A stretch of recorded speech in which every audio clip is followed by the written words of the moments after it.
Everybody, it's Leroy from Leroy Gaming, and in today's video we are going to be looking at the January 22 development update for Last Epoch. This is previewing what's going to be coming up in update 0.8.5 and also discussing what is going to come after this update. So if you're interested in this Last Epoch information, make sure to stick around, and if you like my coverage of this game and other RPGs and looter shooters, make sure to drop a like on this video. It helps my channel tremendously. Now, without further ado, let's go ahead and jump in and take a look at what is coming up for Last Epoch in update 0.8.5.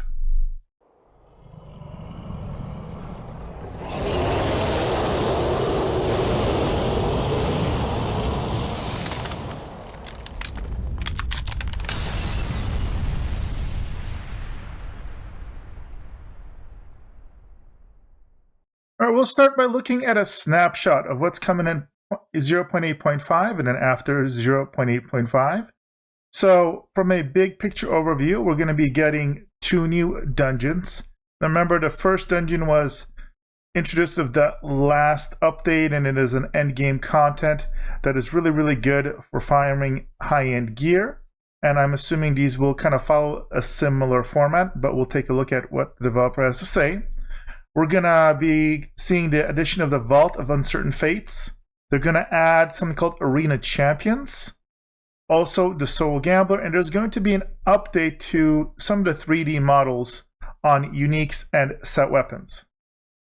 Now, after that big update, the next thing that's going to be coming up that they're going to be working on is we're working some of the content. This is something that they've been working as they work on the game. They've been kind of revamping to remodernize some of the older areas to make it in line with the higher quality level of the new content. They're going to continue this. So we're talking about new areas, new skills, new animations. They're going to be adding chapters 10 through 12, which is very, very exciting. Multiplayer testing. A lot of people have been asking for co-op multiplayer, and it's not the easiest thing to implement, especially when we're talking about making sure that the connections are good, that the performance are good. So as far as FPS across a variety of systems, etc. So that continues. More dungeons will be coming. New classes that people have been asking for a long time. We got the Rune Master coming, the Warlock, and the Falconer. Now, of course, performance improvements, and that goes hand in hand with planning for the multiplayer testing. They're going to introduce item trading, a new favor system, and lost memories. And we'll be talking about those updates in a future video. Now let's go ahead and look a little more in depth on what's coming in 0.8.5.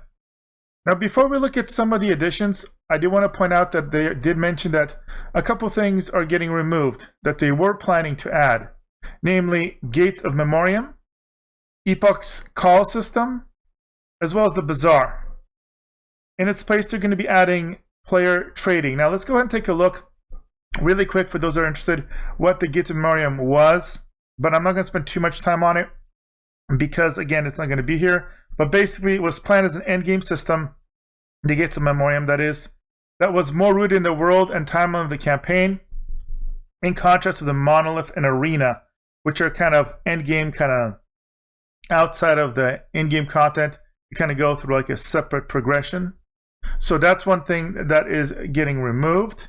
And it's important to note that they feel that the dungeon system is more effectively fulfilling the role of repeatable endgame system than the Gates of Memoriam.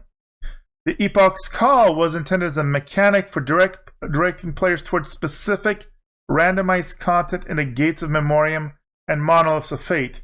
So it kind of makes sense that since they're no longer going along with the Gates of Memoriam, this is kind of not necessary.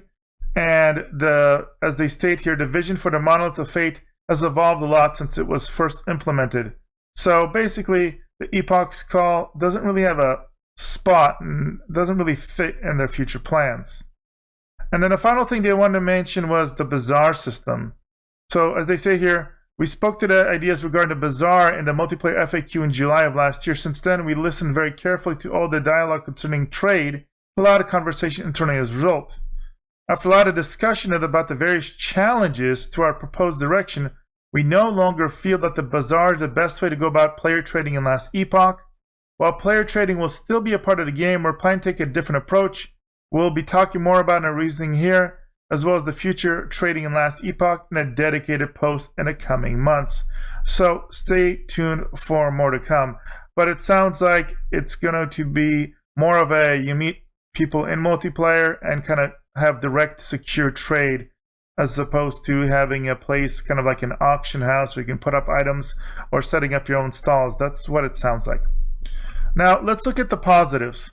They're adding a new dungeon. So they're saying the Temporal Sanctum was the first dungeon we added in the game. Eternal Legend update offers the first iteration of map randomization, unique mechanic, boss encounter, and last but not least, its own reward. In the future, we plan to expand the dungeon system, including new challenges, make the endgame more diverse.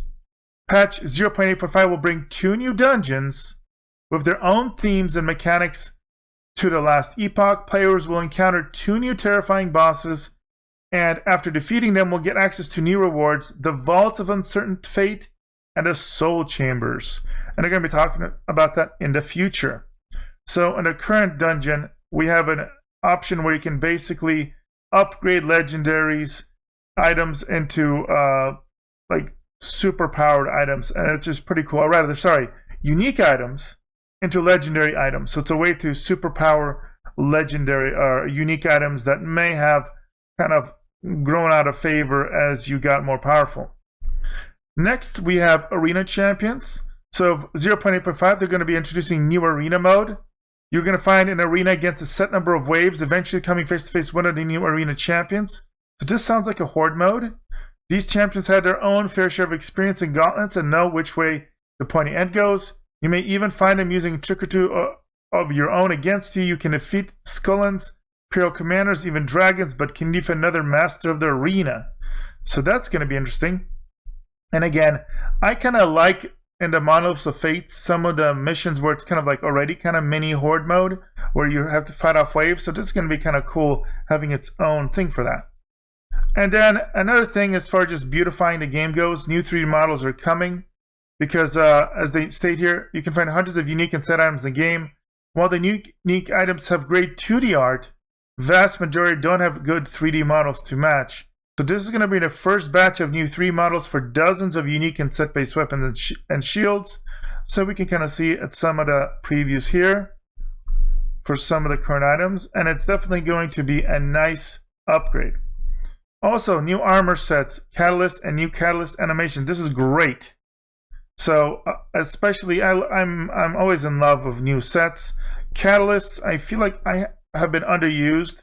So having new catalysts will be nice, especially if they're going to be like new unique catalysts maybe. In addition to the armor sets, catalysts will complete overhaul of new implicit affixes in 2D 3D art. So this is going to be really cool. So I have new tomes, as you can see here, new skulls. It's going to look really, really cool, especially like for necromancer builds, for example. That'd be pretty nice. So lots and lots coming. As the new patch information comes out, I will make sure to cover it here. Again, I would love to hear your feedback on my coverage of the Last Epoch. I've just kind of started, had a couple little guides so far, a couple builds. I've been really enjoying this game as it approaches release. So definitely, if you want to simultaneously have an impact on how I cover this game, but also support my channel, it's super easy. It doesn't cost anything. Drop a like. For a small channel like me and somebody that does this part-time and wants to commit more time to this, definitely dropping a like, letting me know what you like and don't like in comments. That helps the algorithm and helps small channel creator like myself grow. So thank you so much for the support, guys, and I will go ahead and see you guys in the next video.